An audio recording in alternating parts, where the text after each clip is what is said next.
Hey everyone, welcome to Harry Potter Theory. What you're about to watch is the much anticipated gameplay footage from the upcoming Harry Potter game, Hogwarts Legacy. Avalanche Software and Warner Bros. Games have been teasing the game for quite some time, so it's nice to finally have some footage for the much anticipated game. I'm also going to be answering some frequently asked questions about the game, but I'll save that for after the footage, as I'm sure you're dying to get in. Please enjoy.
I don't know about you guys, but that looks even better than I expected. Anyway, as so much time has passed, I'm sure a lot of you have many questions.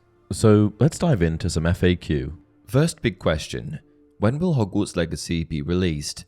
Well, as it turns out, despite rumours that the game could get pushed back to 2023, this footage confirms that the game will be released holiday 2022.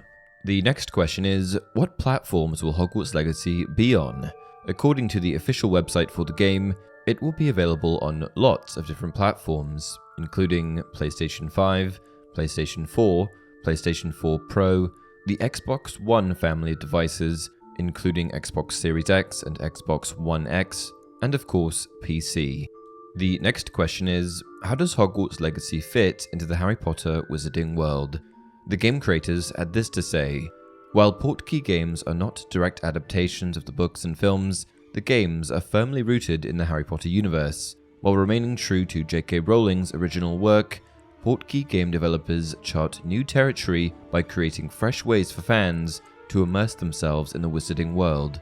Essentially, what that means is this: they're using Rowling's framework and will be staying true to the wizarding world that we know, but will also be introducing some new concepts. The official website also mentioned the following: while Hogwarts Legacy is not a direct adaptation of the books and films, the games are anchored in Wizarding World lore. Avalanche is creating a unique gaming experience that is inspired by J.K. Rowling's Wizarding World, in which players will find new and unexpected locations, characters, and story elements. A good follow-up question to that one is Hogwarts Legacy an original story? The story of the game has players experiencing life as a student at Hogwarts School of Witchcraft and Wizardry like never before, as they live the unwritten and embark on a dangerous journey to uncover a hidden truth of the wizarding world. Will we see Ron, Hermione, and Harry in the game? Unfortunately, the answer to this is no, as Hogwarts Legacy is set in the 1800s before the trio were born. However, I am certainly curious to see how many Easter eggs they fit into the game, as I'm sure fans would love that. Is Hogwarts Legacy multiplayer? Hogwarts Legacy is not a multiplayer game, but it seems as though an MMO is on the cards. What kind of game is Hogwarts Legacy? What's the story? Hogwarts Legacy is an immersive, open-world, action role-playing game set in the 1800s, which puts players at the center of their own adventure. Players will experience life as a student at Hogwarts School of Witchcraft and Wizardry as they embark on a dangerous journey. They will grow their magical abilities by mastering spells, brewing potions, and taming fantastic beasts. How do you play Hogwarts Legacy? Hogwarts Legacy is filled with immersive magic, putting players at the center of their adventure to become the witch or wizard they choose to be. They will grow their characters' abilities as they master powerful spells, hone combat skills, and select companions to help them face off against deadly enemies. Players will also encounter missions and scenarios that will pose difficult choices and determine what they stand for. Can players choose and switch their Hogwarts house in Hogwarts Legacy? Yes, players will be able to choose their Hogwarts house at the start of Hogwarts Legacy. Where does the game take place? At this time, we know that the game will take place in the Hogwarts Castle, Forbidden Forest, and Hogsmeade Village. What is J.K. Rowling's involvement with the game? Is this a new story from J.K. Rowling? J.K. Rowling is not directly involved in the creation of the game, but her body of writing is being used as the foundation for the game. The game will not influence existing Harry Potter canon at all. Who is developing the game? Portkey Games from Warner Bros. Games is the games label dedicated to creating new Wizarding World mobile and video game experiences that place the player at the center of their own adventure, inspired by J.K. Rowling's original stories. Portkey Games offers players the opportunity to make their own narrative choices and engage with the Wizarding World setting to discover new and unique experiences. The label was created to bring gamers and fans new gaming experiences that allowed them to delve into the Wizarding World in immersive ways, where they can create their own magical stories. Will Dumbledore be in Hogwarts Legacy? The game takes place in the late 1800s, which technically means that, since we're going to be attending Hogwarts, we should see some familiar faces. There's also one man in particular that I'm hoping to see that was quite important in the Harry Potter franchise, Albus Dumbledore. Ever heard of him? Dumbledore was born in the year 1881, and he started attending Hogwarts in the year 1892. Provided that the game takes place in the late 1800s, I'm going to assume this will also cover the 1880s and 1890s, which means that, yes, there's a chance we'll see young Dumbledore. Who will be the bad guy in Hogwarts Legacy? Well, if the footage is anything to go by, then we know that our hero will likely be facing off against a goblin rebellion, led by a goblin by the name of Ranrock. Ranrock and the goblins seem like they'll be the main adversaries, but apparently we'll also be fighting off against various dark creatures, as well as dark witches and wizards. And that's it for this video. Are you guys excited for this game? I know I am. Comment down below if you'll be playing. Also, feel free to ask any questions I perhaps didn't cover, and I'll try my best to answer. Until next time, you're a wizard, Harry.